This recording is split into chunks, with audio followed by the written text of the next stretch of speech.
Bismillahirrahmanirrahim. Assalamualaikum warahmatullahi wabarakatuh. Sungguh manis rasanya gula, empedu terasa pahit sekali. Salam manis buat Ananda, dari kami guru yang baik hati. Bagaimana kabar Ananda sekalian hari ini?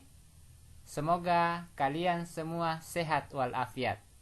Pada hari ini, materi belajar kita adalah cara belajar efektif.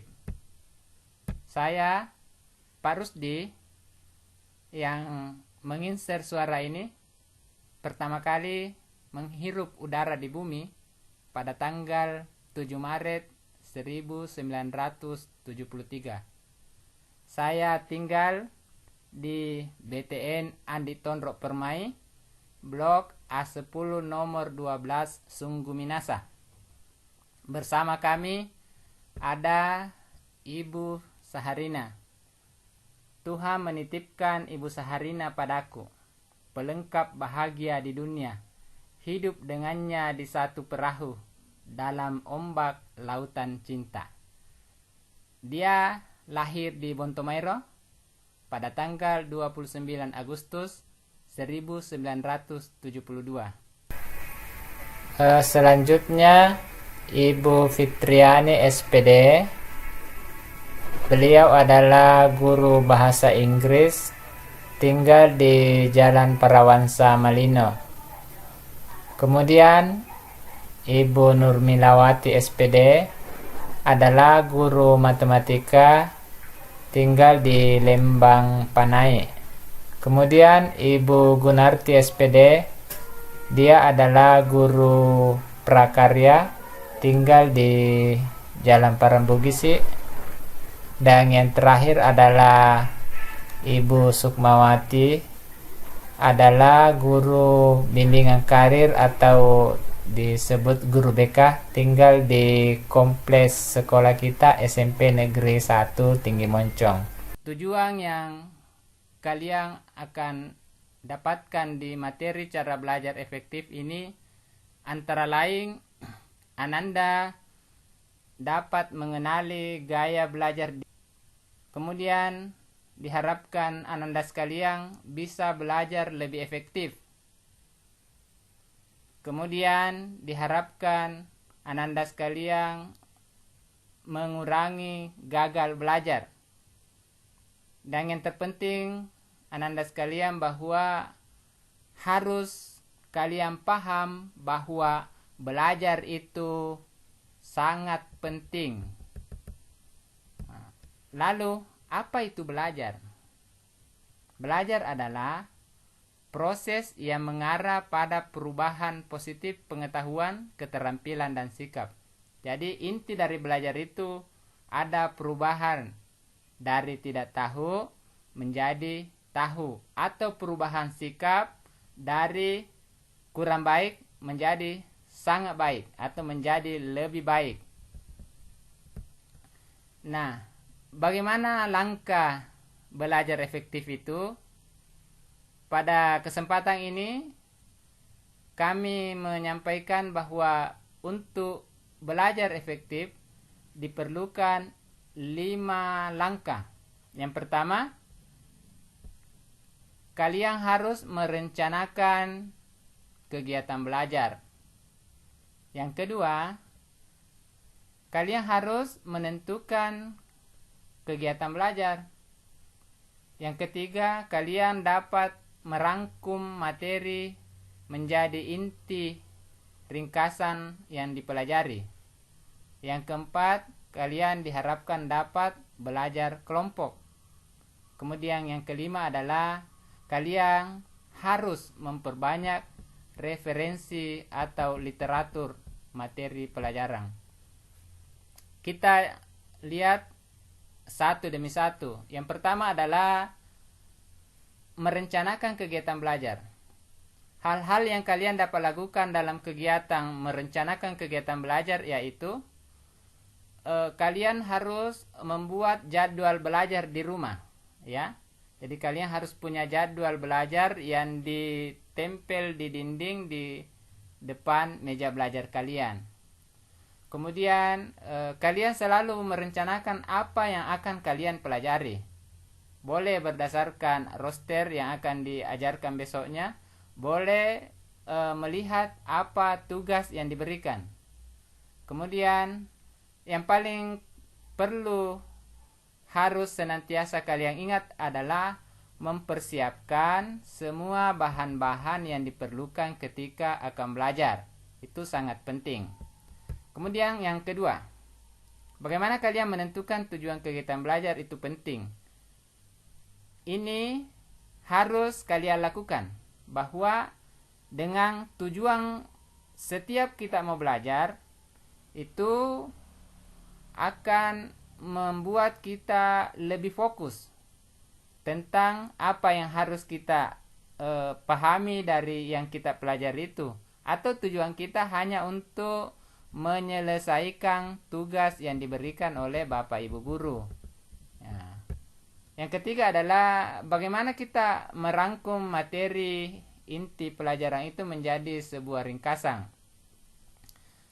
Caranya adalah materi yang ada di buku paket atau materi yang ada di modul itu kita mencari materi pokok.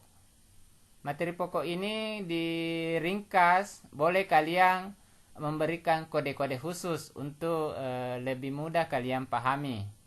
Kemudian dari ringkasan ini diharapkan itu akan menjadi catatan yang lebih ringkas lagi yang kalian bisa simpan di saku kalian, boleh dibawa sehingga sewaktu-waktu dapat kalian baca kembali. Jadi untuk lebih memudahkan kalian mengingat materi tersebut. Kemudian belajar berkelompok.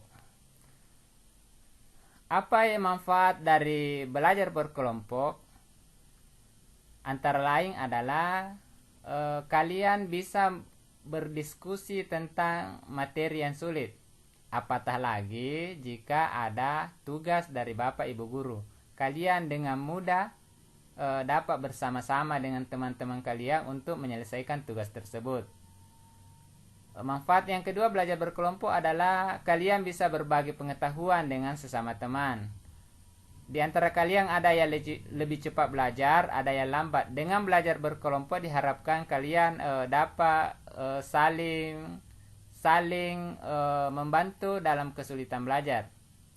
Kemudian dengan belajar berkelompok kalian diharapkan dapat menyelesaikan tugas dengan tepat waktu, sehingga boleh dikatakan bahwa dengan belajar berkelompok itu lebih menyenangkan, dan pastinya dengan belajar berkelompok tidak membuat cepat bosan atau tidak membuat kalian bosan. Untuk itu sering-seringlah berkomunikasi dengan teman-teman kelas kalian, terutama yang berdekatan, untuk menyelesaikan tugas yang diberikan oleh Bapak dan Ibu guru. Kemudian langkah kalian yang kelima adalah bagaimana kalian memperbanyak referensi, ya, atau literatur. Banyak cara yang bisa kalian lakukan. Boleh meminjam di perpustakaan sekolah. Kalian boleh meminjam di kakak kelas. Kalian boleh berinternet. Boleh menanya sama Om Google dan Tante Yahoo, ya, untuk memperbanyak literatur. Yang terpenting bahwa kalian selalu punya semangat belajar untuk senantiasa menambah pengetahuan. Sehingga dari 5 langkah tersebut kami merangkum tips bagaimana belajar yang efektif itu. Antara lain, kalian boleh belajar sambil mendengarkan musik yang ringan. Kemudian jangan membiasakan bahwa mempelajari terlalu banyak hal ketika sudah hendak ujian. Yang biasa orang menyebutnya jangan kebut semalam, ya. Jangan belajar sampai larut malam ketika akan ujian esoknya. Tapi belajarlah bertahap, ya. Harus belajar rutin. Kemudian usahakan belajar dalam keadaan suasana hati yang baik, ya. Bagaimana caranya? Sedapat mungkin ruang belajar kalian ditata dengan nyaman, menggunakan penerang kamar atau lampu pencahayaan yang tidak silau dengan mata.